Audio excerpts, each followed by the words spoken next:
back to the Next Level show. It's the end of the week. We're going to finish off with a nice, fun Friday. Bunch of randomness on your way. If you wanted to have something enjoyable to listen to, you came to the right spot. Just flat out, we're here. We're lit. We're active. We're caffeinated. I just had a steak, some rice and beans.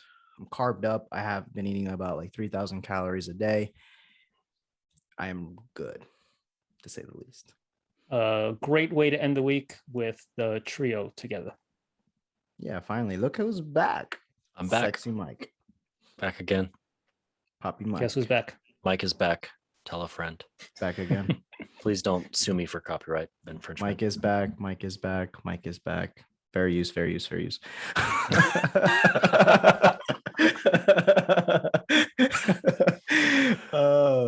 You gotta technically do that. I mean, we're good. We are eligible. And technically we made a spin on it, so it's a remix.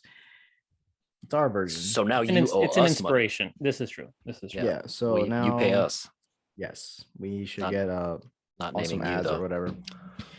Anywho, yeah, Mike, it's been I don't even know how many days in a row. I'm working every day, which I'm looking at it as like a like in a powerlifting program where you like load up on volume at first so that you can like prepare your body for what's coming. Yeah, because like we literally they're called kickoffs. It's an assessment. It's a consultation with a trainer. We have over 1,000 of them. And there's only 17 trainers. I say only 17 trainers because even that's a ridiculous number to me, but we have 1,000 fucking kickoffs scheduled. So basically like the first week or two of us being open, it's going to be 8 fucking hours of kickoffs back to back to back to back to back to back to back to back. And then you wake up the next day, back to back to back to back to back to back to back for like 2 fucking weeks. So wait, hold on. So if let's just say on the first day you assess someone and they say, you know what, I'm sold, because I mean, what else are they going to say, right? There is no other response. Yeah. Right. Yeah. So they wouldn't schedule their first session until like what, 2 weeks after? I don't even know what I mean? Answer to that question. Yeah. I have no idea how that's going to work because we're going to be so fucking busy.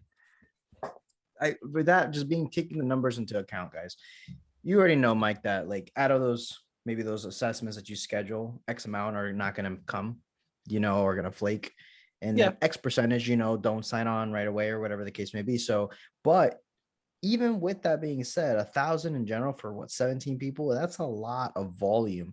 Yep. Each trainer, if they come in, they bring it, they'll be set in about a week or two. Literally, they'll have a full book, because if you think about it, are you guys selling half hours? I'm assuming.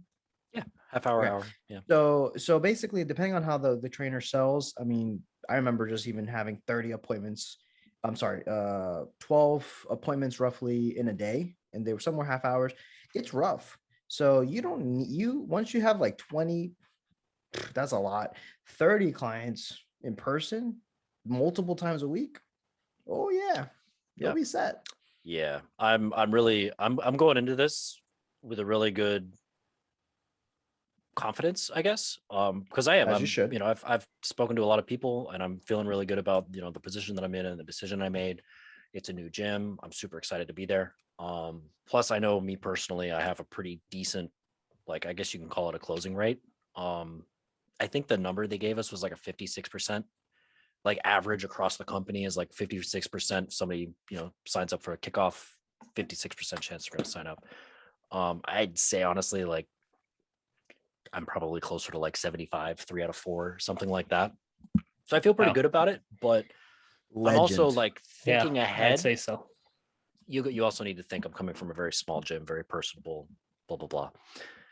Either way, we're going in the wrong direction with this. I am very, very much so thinking I'm going to try and set myself up to have fewer clients with more sessions as opposed to more clients with fewer sessions. So I don't want to get a bunch of fucking half hours because I've already done that. And it's exhausting because you have, 12 people in the matter of 6 hours or whatever. I'd rather have 6 people in 6 hours. So that's kind of like the approach that I'm going to take. We also have the benefit of we can actually sign people up. Right? Well, no. I guess what ran through my mind is like, it's essentially the same work. right, in both scenarios. Yeah. But I guess it is different because when you have a new person kind of come in, it's getting that rapport, it's building yourself up and seeing what you can do in such a short amount of time. Because sometimes I find myself, oh shit, it's time already. Oh, okay. I guess what we wanted to do, it really isn't going to be covered.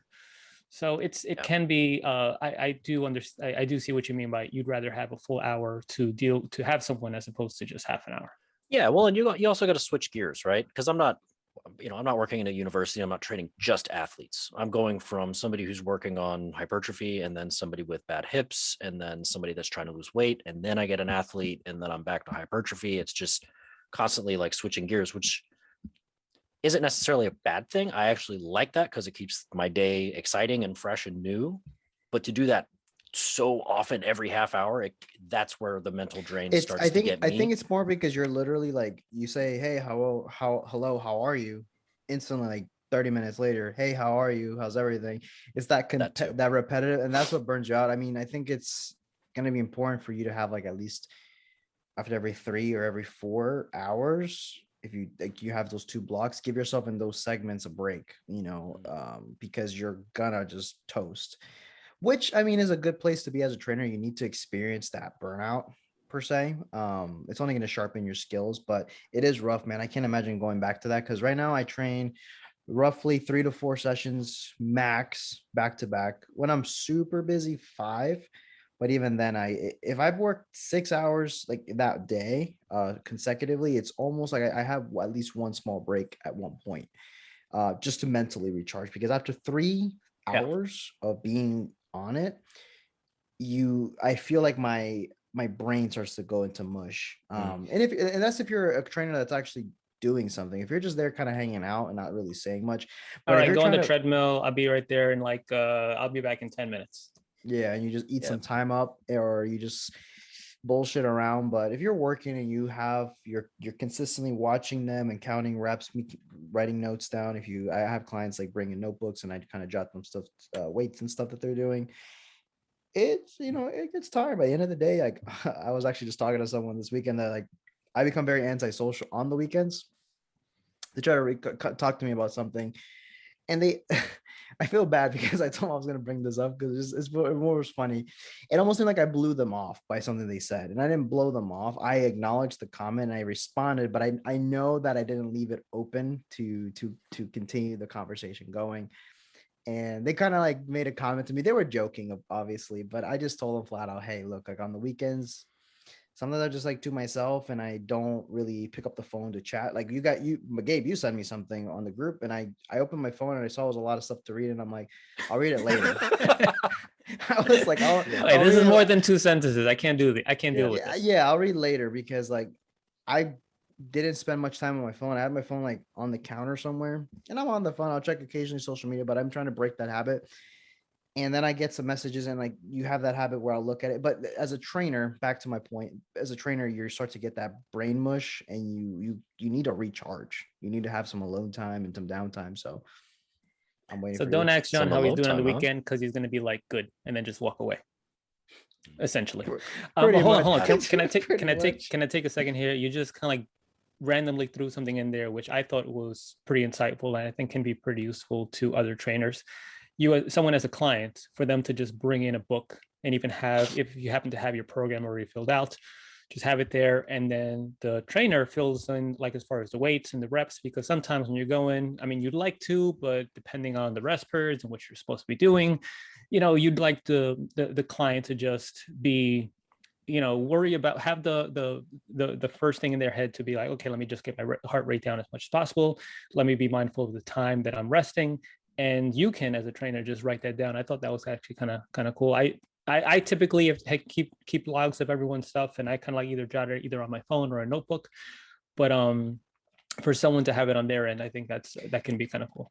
Yeah. No, I always do that just for the simple fact is that I like to put more on the client, even though I'm the one writing. It's almost like the switch goes off in their brain. Like, this is workout mode. I'm bringing in my this is my gym stuff. It becomes a routine, and they can see literally like, hey, on my own notebook, if I'm ever curious, I'll look at your notebook and from day one to day whatever.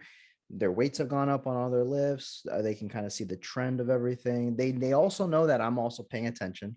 And it helps me remember certain things because I can't remember everything as far as like every single set, every single exercise, what weight. Because how many times does this happen where you're like what did we do last time? Like, was it 20, 30, 25? Like for this exercise, typically for stuff you'll remember like on some things, but machines or like extra accessory work, you kind of want to also keep them progressing.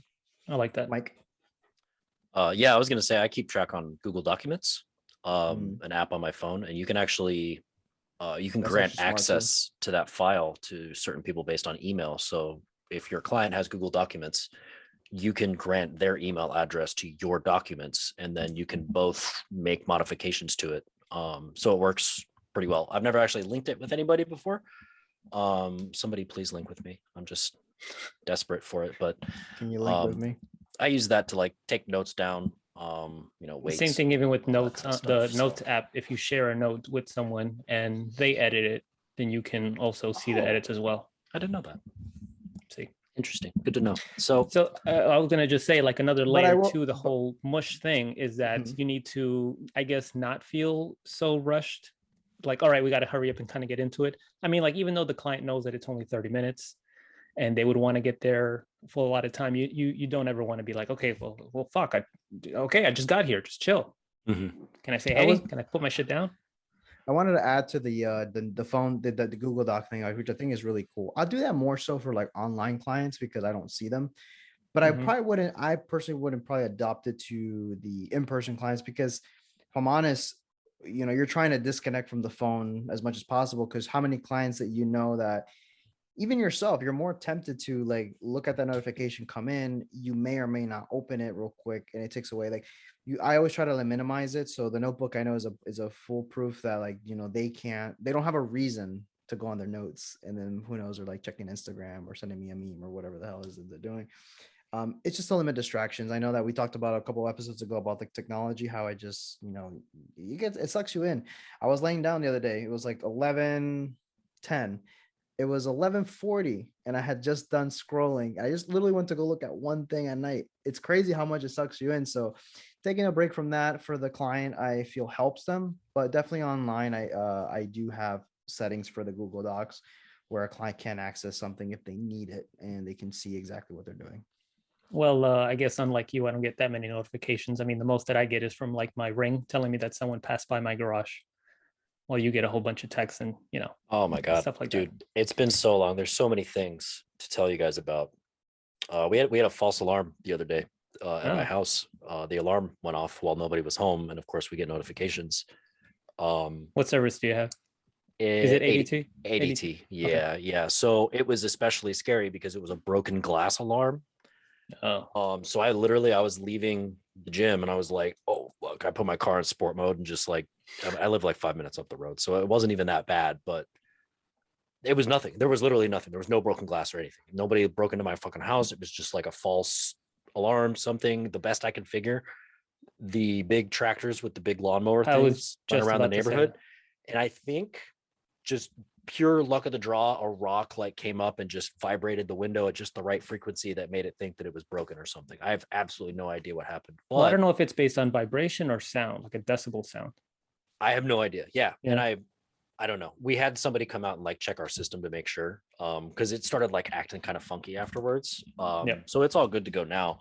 And of course we got the cops come out and all that stuff, and he made sure I lived there and whatnot. But poor Chester, dude, he was in the crate for a couple of minutes at least while the alarm, and that thing is not quiet at all.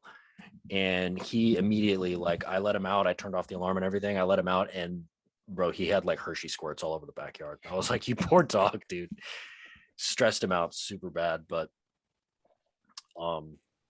yeah, so that was not fun. You just reminded me of that. But I never even got to tell you guys about what happened last week. So last week I was supposed to be in Brandon the whole week. We wound up going up there for one of the days, which was very, very good. I actually have thoughts completely separate from the story, but they wound up canceling the whole entire week of training due to COVID, because it's 40 people in this room. It's trainers from all over Florida that are all coming. It's basically like, I was thinking of it as kind of like a quality control for the training staff. So we're going over like basic movement patterns and concepts and calorie deficit and talking about stretching and foam rolling and things they want your trainers to do so that we're all on the same page basically. And it was really well done. The people teaching it were like entertaining and informative, and it made sense, and it was a good time. But they canceled it due to COVID, and I'm like, we're already all like, we've already been in the same room together, so like at this point, what's the difference? But at the same time, I don't have to drive, so we made up for it by literally working every day last week. So now we're doing Zoom meetings this week instead. So on the bright side, I don't have to wear pants. I'm wearing pants right now, but yeah, so we're gonna go through and do all that stuff this week. I don't know if I can get my well, no, he's not. I didn't see nothing. Definitely not. No, I promise. I saw some hairy thighs. Okay, sure. I'm wearing pants. Don't ask me to prove. Yeah, no, we know Gabe's tendencies. We know Gabe doesn't. I wish. Why? I have the old video. I have the old videos, and I looked them up, and So we were shirtless, just hanging out. It was like COVID, like during quarantine, and Gabe would just come out with his little like fluorescent boxers, and he's like, go check something real quick, and come back. I'm like, bro, what are you wearing? Yep. Where my box? Why do I need to do that in my own house? There is no need. Bro, if I can be comfortable in my house, where can I be comfortable? It's not about being comfortable. It's us. Like, so let me ask you this. So are you saying that it would be weird if we all go to the beach or to the pool? Is that what you're telling me? No, because do you wear that? My boxers? No, like swim trunks. Okay. Exactly. Well then, it's different. It's different. How is it? But it's the same thing.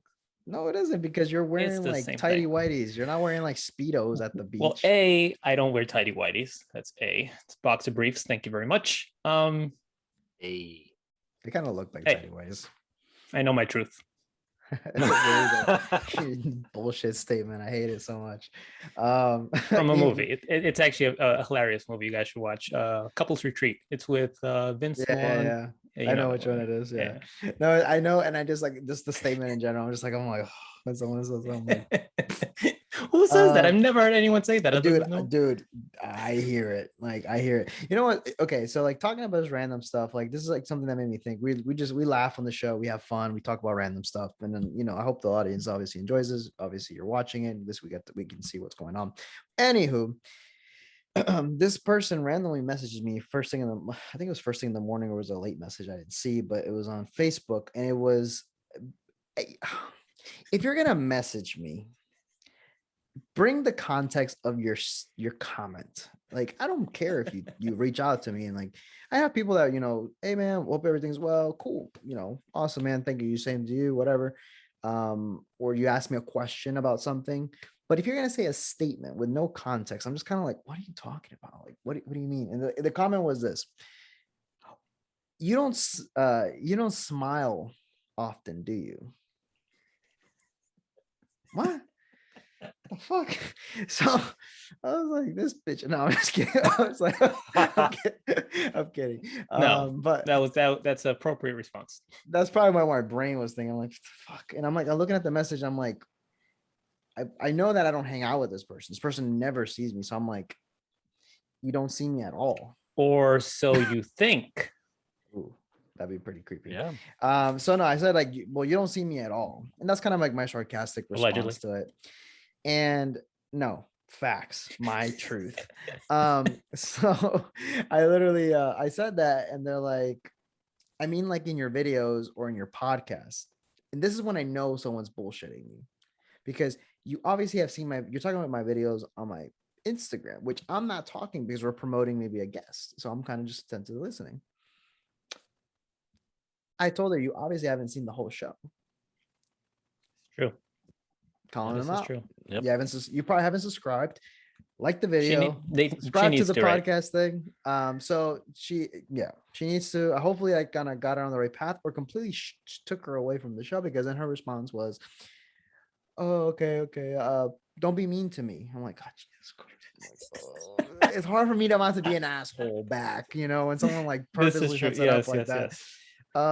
Anywho, they said, have a good day. You as well. I'm polite, but I was just like so confused. Like, why are you gonna make a comment just so random? No, I've been on I just finished my point. I've been in a mood lately with just nonsense. Like, so like if you come at me with a genuine question, someone asks me, oh, what certification did you do? What did you for trainer? Like, I want to do this. Awesome, cool, I'll help you. What about this? You ask me something or you tell me something with context, and it doesn't sound like you're just giving me a sassy comment. I hate sassy comments, especially if I don't know you like that. I'm gonna depending on what day what side of the bed I woke up. Oh my goodness. I'll let people know I can be a bit of a dick. And if you haven't caught that, like I can be very nice, but I also have my moments where I'm gonna like check you on it. So anywho, go ahead, Gabe. Sorry. I don't know why, but I just find that just fucking hilarious. What part? Sean, the beginning, the part in the beginning, and all the way at the end, everything in the middle. That part. Well, because you know John me, ain't have time. I know. we joke exactly around. why, which is why I find it more hilarious, because it's like people coming to you with that shit. Fuck. Anyway, what was I about to say? Holy shit! You just kind of like threw me off. I don't know. I don't know. I don't know. Wait. Okay. So to prove everyone wrong, this will be terrible for all our podcast listeners, but at least for our YouTubers, can you hit us with a smile at least? There you go. See, there you go.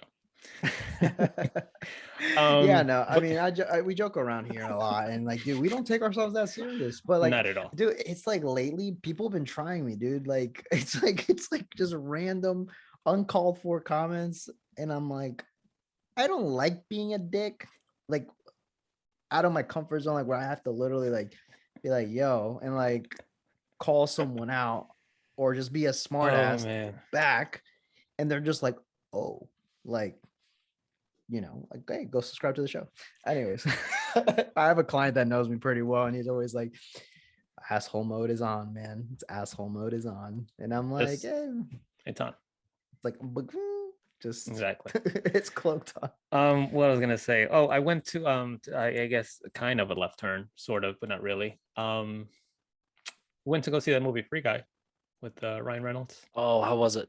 It was pretty good. It was pretty good. Which one is that on? But Free Guy. So it's good. Did you want to give a synopsis? Okay. Well, like I haven't seen it, so this is my understanding of it. He's basically a non-playable character in a video game. It's Ryan Reynolds as an NPC, and Correct. That to me, I'm sold. I will watch it. Yeah, think of it like as Grand Theft Auto Online, where a whole bunch of people are in there and they're doing missions and they're just shooting people up, or creating robberies, or just doing things, and then he's a non-playable character, and they have their set things that they say, things that they do, all non-playable characters, right? But then he just decides to just say, you know what, I'm gonna just do something else. So it was fun. It was good. I enjoyed. Is it like digital? No, well, they would have every now and then, if like, let's just say someone is on a computer screen and they're playing the game and they're showing him as a character, it would be digitized, kind of, right?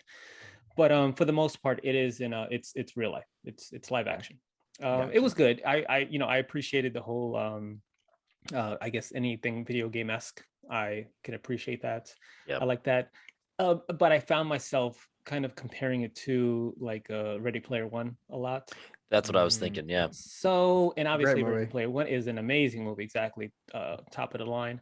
But this one was fun. It was great. It was a little bit cheesy, a little bit corny at times, but it's Ryan Reynolds being Ryan Reynolds. It's him being him, and it's gonna be a good time. Had what's his face? The director, Tahiti. What Mike? Can you help me? Tahiti Wakiki.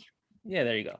I think so. Yeah, he had a very like on-screen prominent role in there, and it was kind of cool. So my youngest daughter, she loves the Korg, the character. And then I'm just like, hey, Liv, look, that's Korg. And then she was just like, oh yeah. And then she really got into it even more, even though she liked it a lot. My youngest, she was like that. We've gone to the movies now, 4 times, I think, to theater to watch a movie. And she was like, that's her favorite. So we've seen Cruella, we've seen Black Widow, we've seen Jungle Cruise, and now Free Guy. So out of those, she says Free Guy was her favorite. Nice. I haven't been to the movie in like since before last March. Yeah. No, well, we like it. We used to go beforehand, before this, and now that it's open, I mean, it's really not even all that many people in the theater. I can't say no to movie theater popcorn, so it's It's fine. Excellent. We like it. We enjoy it a lot. Yeah, We're a movie buff family. I've been once since the shutdown. I went to go see the Demon Slayer movie. Yes, that's correct. By myself, and I ate a whole bag of popcorn. Yes. Tub, right? Tub. Yeah, it was a big one. Yeah. Good. I didn't feel right for a while after that. Yes, I can but imagine. the movie was good. It was a good experience. So I refill it, and then I basically get halfway, and then I kind of don't feel so great. Yeah, but it's still pretty awesome in the middle while it's happening. Ugh. Yeah, it's like during, it's great. It's like, yeah, I like the beginning. After a couple, a couple minutes, I'm like, I'm good. I'm like over salted. But I always get the popcorn with the Coke Zero. So, did you guys see Suicide Squad? Did you already talk about that? No, I did not. I did. Well, how was it? Did you watch it? Yeah, I didn't. Yeah, and I liked it. Yeah, that you saw it. Yeah, you liked it. Yeah. I saw it. I liked it. I got what I wanted out of it. Was it the best movie ever? Maybe not. It was better than the first one. Better than the first one. And then not saying much. The only thing that I really wanted out of that movie was to find a really good application for Polka Dot Man. Like, how do you bring such a ridiculous character and like give him a function in a movie? Was he the most ridiculous out of all of them? In my opinion, he shoots fucking polka dots at people, dude. And I loved it. I thought it was fucking hilarious as far as like his role. And then the movie itself. Yeah, he did a good job. And then the shark was like funny. Bro. The shark was awesome. Yeah. I can't lie. Or something like that. Yeah. Nanawe, whatever his name is. But isn't he King Shark? I think so. Yeah. Who's King Shark? Isn't that like character that plays a shark? Isn't he King Shark? Is the character's name is King Shark and is played by Sylvester Stallone. Yeah, and his name, they call him like Nanawe or something like that. Like that's his real name or whatever. Okay. I don't know. It was good though. Oh, Sylvester Stallone was the shark? Yeah, he was the voice. You can't hear. I bits and pieces, but he didn't speak much. And like I saw the his name pop up in like the credits. I'm like, yeah, did he direct this shit? Anywho, that was epic. No wonder. That's what made me like it even more, just because of like a little shark. Harley Quinn always does a fantastic job in those movies, bro. That character, she nails it perfect for that particular villain, superhero, anti-hero, whatever. Nails it. What I was gonna tell you guys, should we go into some fitness stuff? Give some listeners some takeaways, tangible stuff. Why not? Let's I guess. Maybe. You don't seem enthusiastic because you've been probably selling membership and packets and kickoffs all week. Yeah, but that's okay. No, I was thinking about a couple of things. So I've been doing adjustments to like certain clients' programmings, and I think that it's important to note. We did episodes long.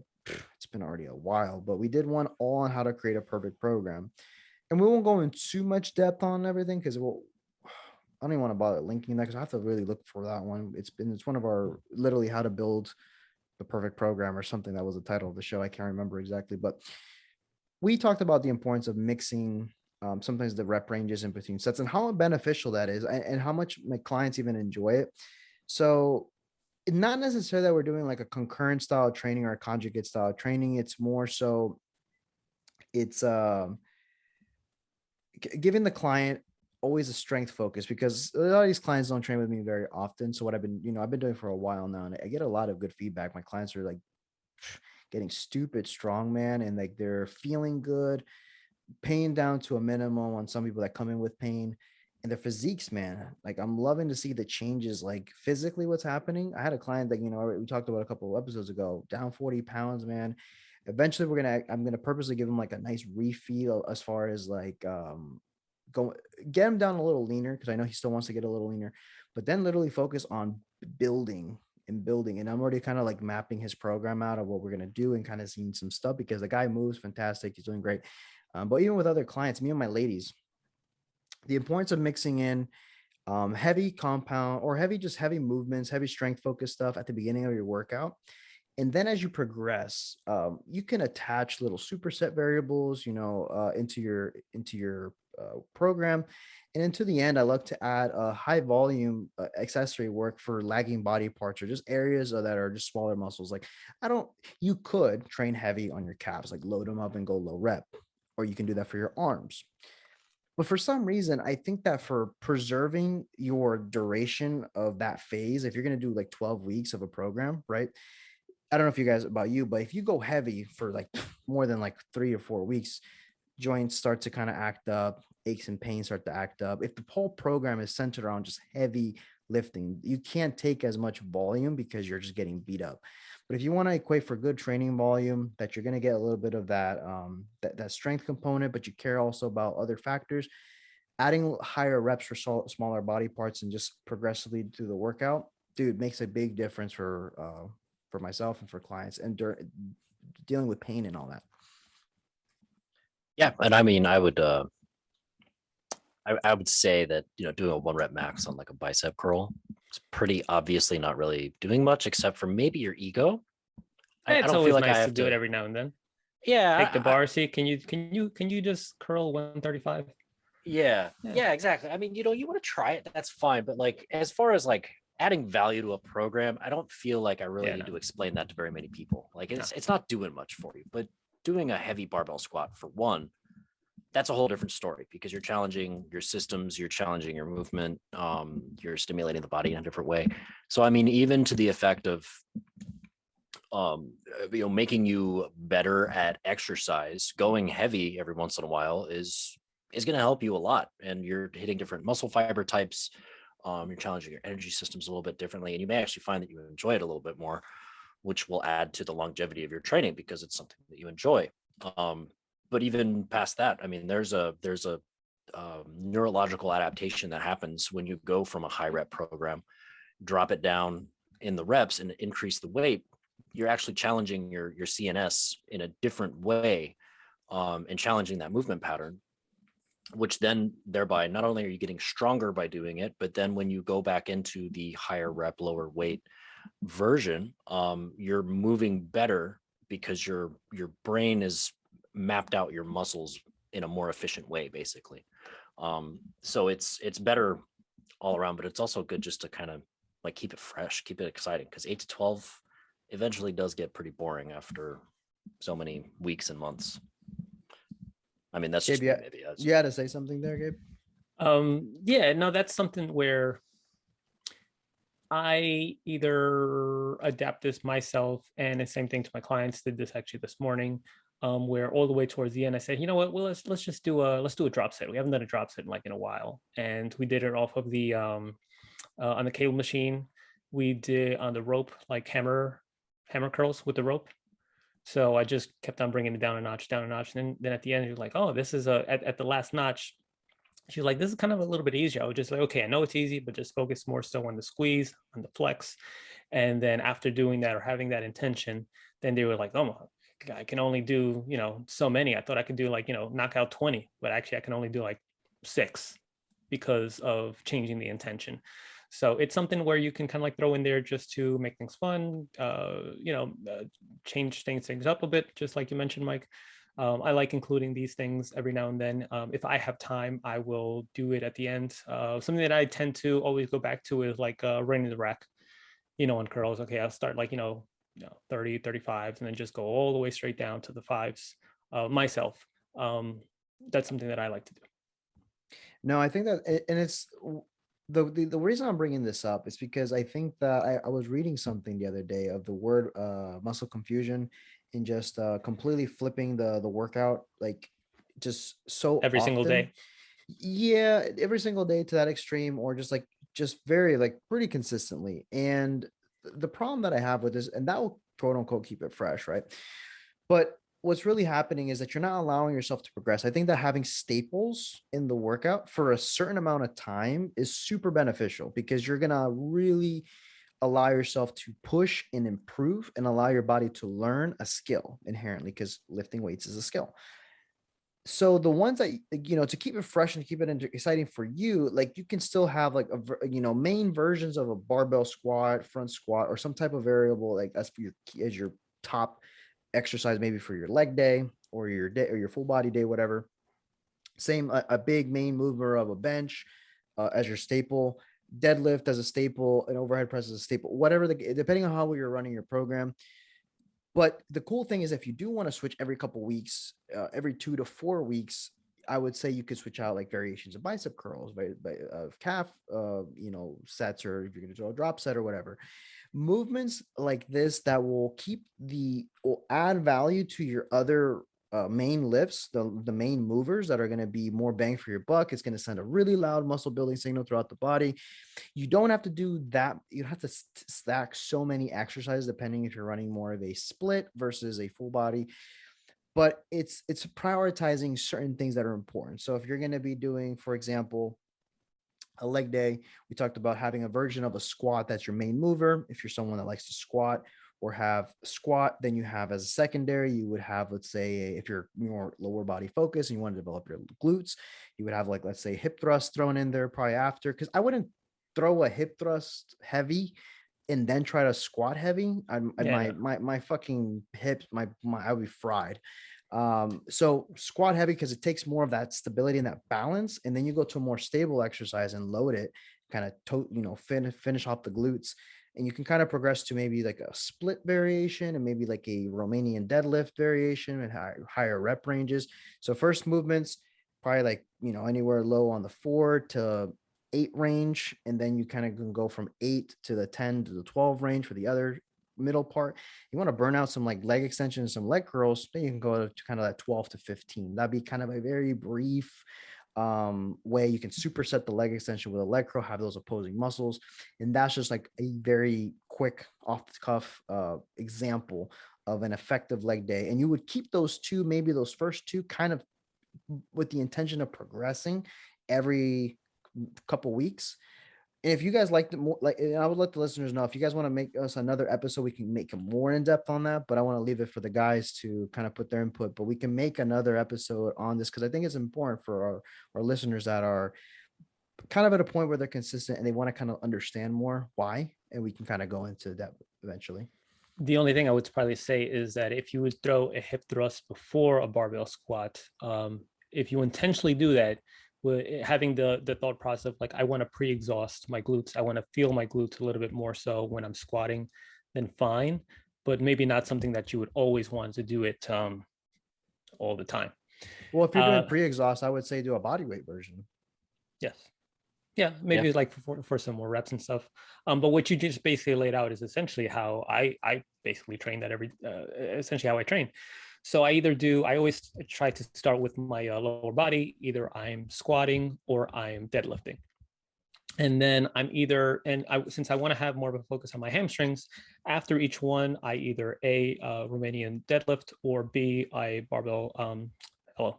do a hip thrust. Every now and then I probably throw in a front squat, but typically that's what I tend to do. And then maybe I'll add in a third lower body movement, either some cosmic squats, some single leg presses, some lunges, walking lunges, some like weighted step ups, every now and then, depending on the time, how much time I have. Then I'll move over to my upper body. I'll do either a bench press or an overhead press, and then I would follow it up with pull-ups. I tend to say, okay, let me just try to hit anywhere between 25 and 30, however many sets it takes me to do 25 or 30 pull-ups. And if I have time, I'll do accessory work of either like some side raises, some barbell curls, some rear delt movement. That's typically how I train, and then I'd finish off with something for the core.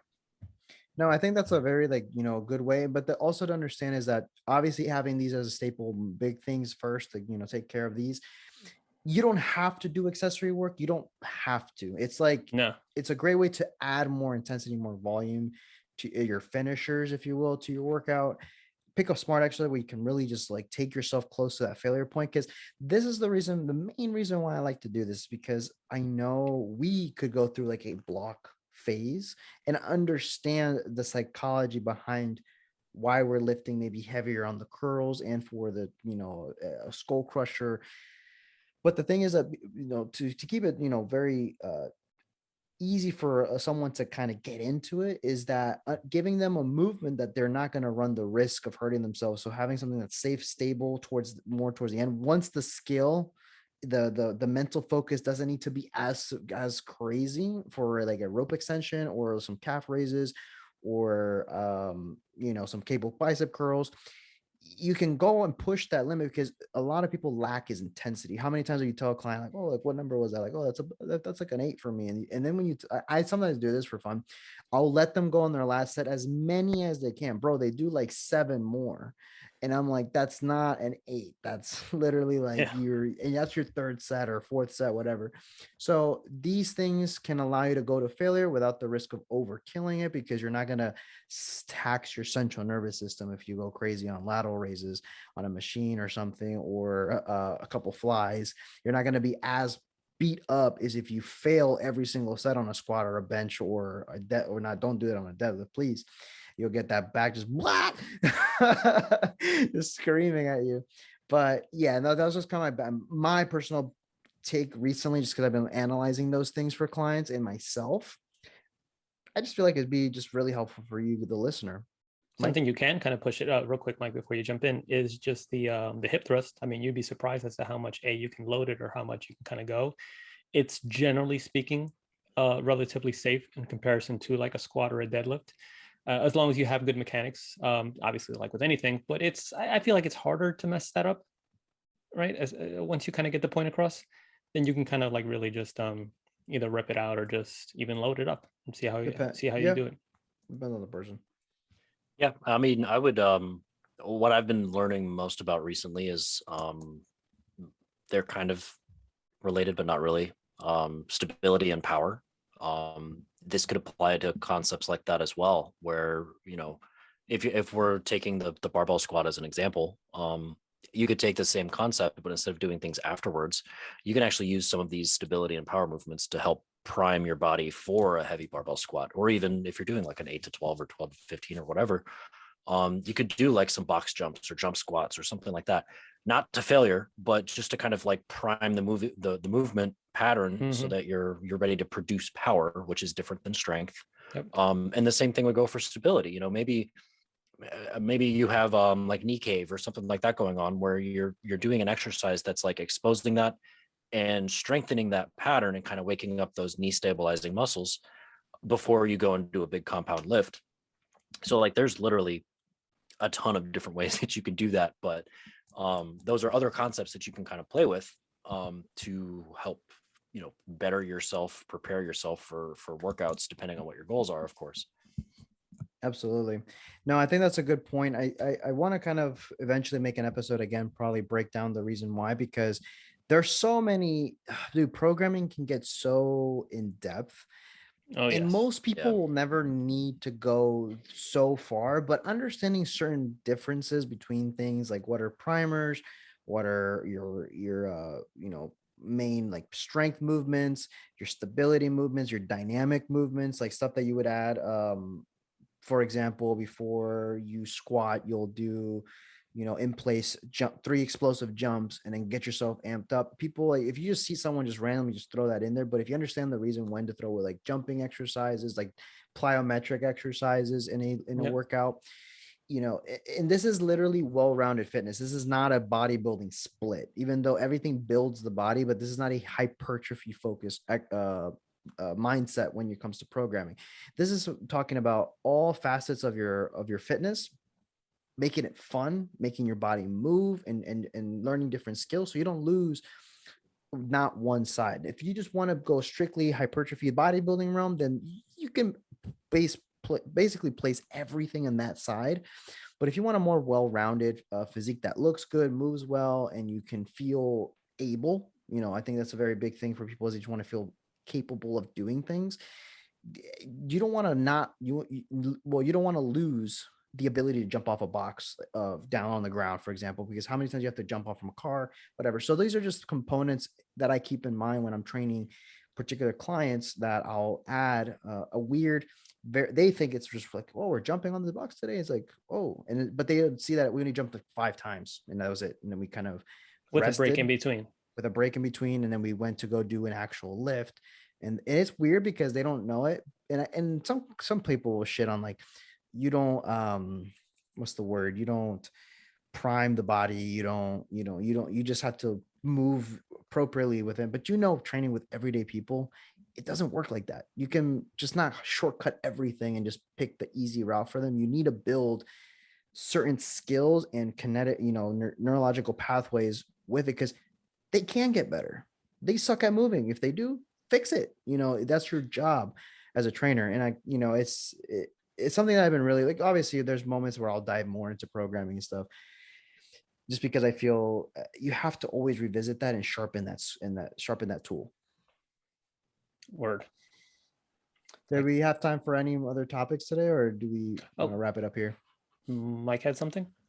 Yeah, it's not fitness related, but yes. So I learned about something last week thanks to somebody else saying something incorrectly because English was not their first language. There are certain phrases in English, and I'm sure they exist in other languages as well, but I just speak English, so that's all I can speak to. These phrases are called irreversible binomials or trinomials.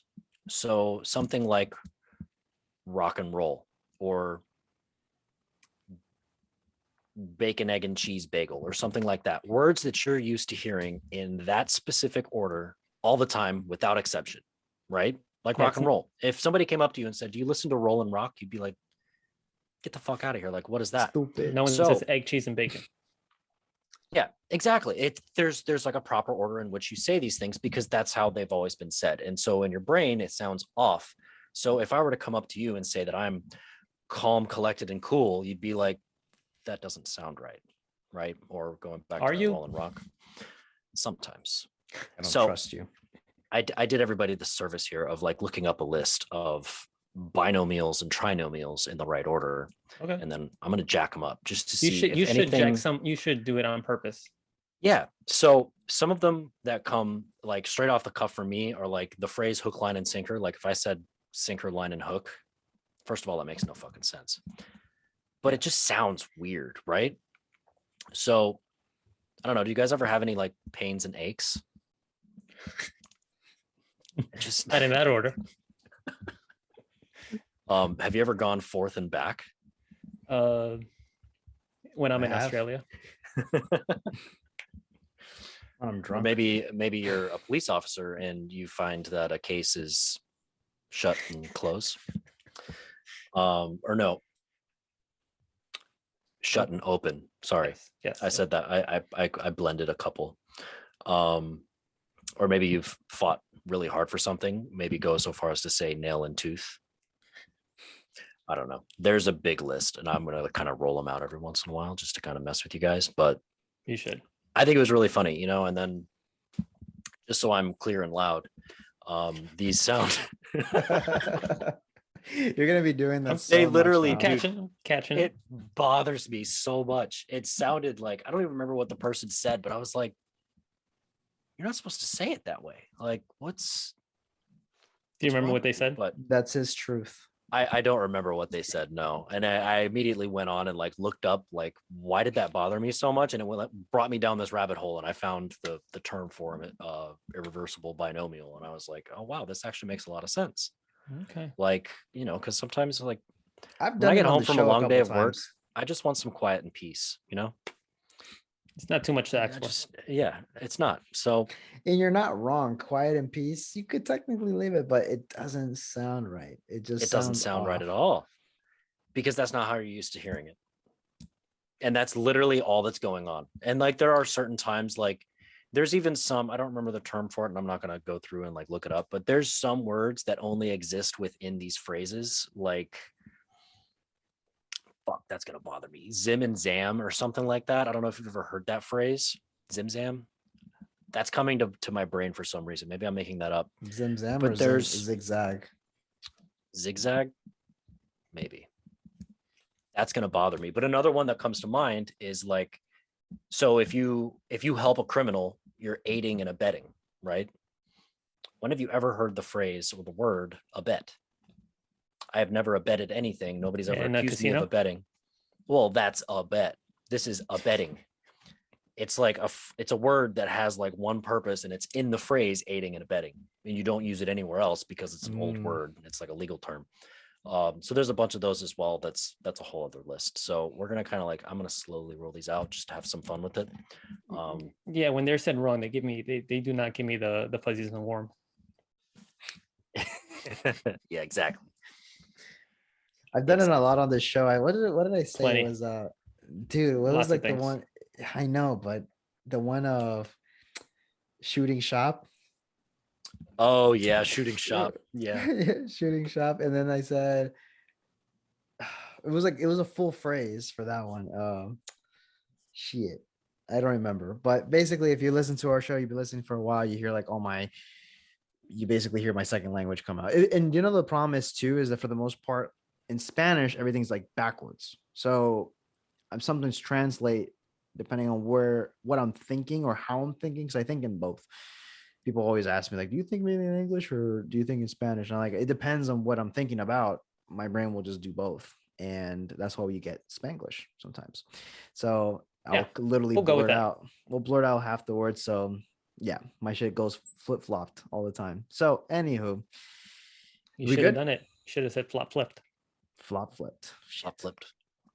You know, that's actually really that's actually a really cool thing that's going on in your brain, because when you have a bilingual person like you're obviously, there's real estate in your brain that's dedicated to English. There's real estate in your brain that's dedicated to Spanish. If you have somebody like me that's just English, my brain actually takes up the rest of that space. So I have English here, and then where you have Spanish, my brain has something else entirely, like fucking anime. Cat videos or whatever, anime. Yeah, it fills that with other shit. So since you were kind of like raised like that, your brain is already like primed. Like it would be easier for you to learn a third language than it would be for me to learn a second, because my brain's already used that space, whereas your brain is already used to like using more and more of it. So I think that's really interesting. Same kind of thing. I'm not going to go on another tangent. Never mind. We'll save it for next time. I would definitely like to learn Portuguese, most likely as like my next language, if I try to like really like understand, just because it's similar. It's not way too off, but it is definitely has a lot that I would have to learn how to write, read. I can listen and I can interpret what the conversation is, but definitely there's still like a lot of like moments I'm just like I don't know. You just did it again. Normally it's like read and write, right? Write and read sounds kind of weird. Is it? I'm just like searching for it now. You're right. You're right. Mean, yeah. There you go. Anywho, hey, listeners, hold on. I gotta ask a question to Mike. Mike, do you know what's the opposite of hiking? It's bi queen. I was like low king, maybe. I don't know. Do you guys happen to know who has a neck and no head, 2 arms but no hands? What? One more time. Who has a neck and no head, 2 arms and no hands? A clock. No, that was close. Not really, but it was a good guess. It's a shirt. All right. You're welcome. All right, listeners. With that being said, if you guys like this information, you already know what to do. Go ahead and leave this a 5-star rating and review off. If you're listening to the audio version, subscribe to the YouTube channel. If you haven't already, give the video a thumbs up. If you're watching the podcast, share with a friend, tag it on Instagram. Let us know what you think. Anything at all, you always already know. Mike just pointing at random things. No, I just remembered. You got to subscribe. Yeah, subscribe is down here. Spick and span, span and spick. Those words don't exist elsewhere. Go ahead. And check us out on Instagram at The Next Level Show. My personal page is at John Alva Fitness. Gabe, he's at Prime and Glory. And Mr. Mike is at Mike Nillis PT. And catch you on the next one.